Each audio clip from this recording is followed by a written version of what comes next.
નમસ્કાર મિત્રો, ગુજરાતમાં ચોમાસું હવે તેના અસલી રંગમાં આવી ગયું છે। રાજ્યના અનેક વિસ્તારોમાં સતત વરસાદ વરસી રહ્યો છે અને હવે હવામાન વિભાગે આગામી દિવસોને લઈને ખૂબ જ મહત્વપૂર્ણ આગાહી જાહેર કરી છે। જો તમે ગુજરાતમાં રહો છો અથવા તમારા પરિવારજનો રાજ્યના કોઈ પણ જિલ્લામાં રહેતા હોય તો આ માહિતી તમારા માટે ખૂબ જ જરૂરી છે। આજે આપણે વિગતવાર જાણીશું કે આખરે ગુજરાતમાં એક સાથે 5 હવામાન સિસ્ટમ કેવી રીતે સક્રિય થઈ છે, કયા જિલ્લાઓમાં સૌથી વધુ વરસાદની શક્યતા છે, ક્યાં રેડ એલર્ટ જાહેર કરવામાં આવ્યું છે, આગામી 5 થી 10 દિવસ સુધી વરસાદનું કેવું ચિત્ર રહેશે, ખેડૂતો માટે આ વરસાદ કેટલો લાભદાયક બની શકે છે અને સામાન્ય લોકોએ કઈ કઈ સાવચેતીઓ રાખવી જોઈએ। તો ચાલો સંપૂર્ણ માહિતી શરૂ કરીએ। મિત્રો, હાલ ગુજરાતમાં ચોમાસાએ જોરદાર પકડ બનાવી છે। છેલ્લા 24 કલાક દરમિયાન રાજ્યના અનેક જિલ્લાઓમાં ભારે વરસાદ નોંધાયો છે। ખાસ કરીને સૌરાષ્ટ્ર, દક્ષિણ ગુજરાત અને મધ્ય ગુજરાતના વિસ્તારોમાં મેઘરાજાએ ધમાકેદાર બેટિંગ શરૂ કરી છે। હવામાન વિભાગના જણાવ્યા મુજબ રાજ્યમાં હાલમાં એક નહીં, બે નહીં, પરંતુ કુલ 5 અલગ અલગ હવામાન સિસ્ટમ એક સાથે સક્રિય થઈ છે। સામાન્ય રીતે 1 કે 2 સિસ્ટમ સક્રિય હોય ત્યારે પણ સારો વરસાદ જોવા મળે છે, પરંતુ જ્યારે 5 સિસ્ટમ સાથે કામ કરે ત્યારે ભારેથી અતિભારે વરસાદની સંભાવના ઘણી વધી જાય છે। તમે જાણીએ આ 5 હવામાન સિસ્ટમ કઈ કઈ છે। સૌપ્રથમ છે ટ્રફ। ટ્રફ એટલે હવાના દબાણનું એવું ક્ષેત્ર જ્યાં ભેજવાળી હવા સતત એકત્રિત થાય છે। આવી સ્થિતિમાં વરસાદી વાદળો ઝડપથી વિકસે છે અને લાંબા સમય સુધી વરસાદ ચાલુ રહેવાની શક્યતા રહે છે। બીજી સિસ્ટમ છે શિયર ઝોન। જ્યારે વાતાવરણના અલગ અલગ સ્તરે પવનની દિશા અને ગતિમાં મોટો ફેરફાર જોવા મળે ત્યારે શિયર ઝોન સર્જાય છે। આ સ્થિતિ ભારે વરસાદી વાદળોને વધુ સક્રિય બનાવે છે। ત્રીજી સિસ્ટમ છે લો પ્રેશર એરિયા। અરબી સમુદ્ર અથવા બંગાળની ખાડીમાં સર્જાતું લો પ્રેશર આસપાસના વિસ્તારોમાંથી ભેજ ખેંચી લે છે, જેના કારણે વરસાદનું પ્રમાણ ખૂબ વધી જાય છે। ચોથી સિસ્ટમ છે સાયક્લોનિક સર્ક્યુલેશન। આ એક ગોળાકાર હવાઈ પ્રવાહ છે જે ભેજને સતત ઉપર લઈ જાય છે અને વરસાદી વાદળોની રચનાને મજબૂત બનાવે છે। અને પાંચમી સિસ્ટમ છે વેસ્ટર્ન ડિસ્ટર્બન્સ। સામાન્ય રીતે આ સિસ્ટમ ઉત્તર ભારતને અસર કરે છે, પરંતુ જ્યારે તે ચોમાસાની સિસ્ટમ સાથે જોડાય ત્યારે પશ્ચિમ ભારતમાં પણ વરસાદનું જોર વધી શકે છે। હવામાન નિષ્ણાતોના જણાવ્યા મુજબ આ પાંચેય સિસ્ટમ એક સાથે સક્રિય થતા ગુજરાતમાં આગામી ઘણા દિવસો સુધી વરસાદી માહોલ યથાવત રહેવાની શક્યતા છે। હવે વાત કરીએ રેડ એલર્ટની। હવામાન વિભાગે અનેક જિલ્લાઓમાં ભારે વરસાદની શક્યતાને ધ્યાનમાં રાખીને રેડ એલર્ટ જાહેર કર્યું છે। ખાસ કરીને પોરબંદર, રાજકોટ, જામનગર અને જૂનાગઢ જિલ્લામાં ભારેથી અતિભારે વરસાદની સંભાવના વ્યક્ત કરવામાં આવી છે। આ ઉપરાંત કેટલાક વિસ્તારોમાં 41 થી 61 કિલોમીટર પ્રતિ કલાકની ઝડપે પવન ફૂંકાવાની પણ શક્યતા છે। જ્યાં રેડ એલર્ટ જાહેર કરવામાં આવ્યું છે ત્યાં નદી, ડેમ, તળાવ અને નીચાણવાળા વિસ્તારોમાં પાણી ભરાવાની શક્યતા વધુ રહે છે। રાજ્યના અન્ય ઘણા જિલ્લાઓમાં ઓરેન્જ એલર્ટ અને યલો એલર્ટ પણ જાહેર કરવામાં આવ્યા છે। ભાવનગર, અમરેલી, ગીર સોમનાથ, સુરત અને ભરૂચ જેવા જિલ્લાઓમાં પણ ભારે વરસાદની આગાહી કરવામાં આવી છે। હવામાન વિભાગે લોકોને અનાવશ્યક મુસાફરી ટાળવાની અપીલ કરી છે।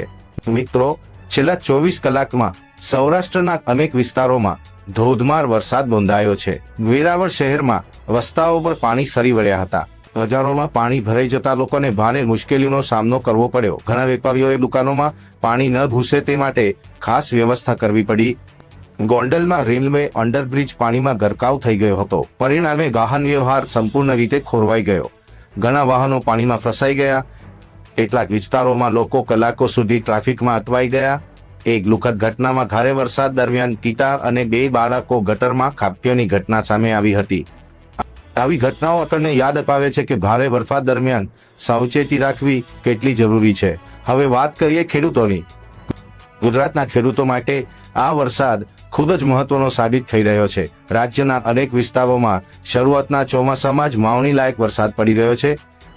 ઘણા ખેડૂતો હવે કપાસ, મગફળી, સોયાબીન, મકાઈ અને અન્ય પાકોની વાવણીમાં વ્યસ્ત થઈ ગયા છે। ખેડૂતોનું કહેવું છે કે સમયસર પડેલો વરસાદ પાક માટે અમૃત સમાન છે। જો આગામી દિવસોમાં વરસાદનું પ્રમાણ સંતુલિત રહેશે તો કૃષિ ઉત્પાદન માટે ખૂબ સારા સંજોગો બની શકે છે, પરંતુ જ્યાં અતિભારે વરસાદ પડશે ત્યાં પાણી ભરાવાની સમસ્યા ઊભી થઈ શકે છે।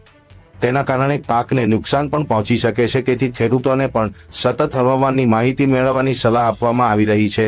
હવે જાણીએ આગામી 5 થી 10 દિવસની આગાહી. હવામાન નિષ્ણાતોના જણાવ્યા મુજબ વરસાદી માહોલ માત્ર 2 કે 3 દિવસ પૂરતો મર્યાદિત રહેવાનો નથી. આગામી 5 થી 10 જુલાઈ દરમિયાન રાજ્યના ઘણા વિસ્તારોમાં ભારેથી અતિભારે વરસાદનો વધુ એક રાઉન્ડ આવી શકે છે. ખાસ કરીને સૌરાષ્ટ્ર, દક્ષિણ ગુજરાત અને મધ્ય ગુજરાતમાં વરસાદનું જોર યથાવત રહેવાની શક્યતા છે. કેટલાક વિસ્તારોમાં સતત વરસાદને કારણે નદી અને ડેમમાં પાણીની આવક પણ વધી શકે છે. સ્થાનિક વહીવટી તંત્રને પહેલાથી જ સતર્ક રહેવા સૂચના આપવામાં આવી છે.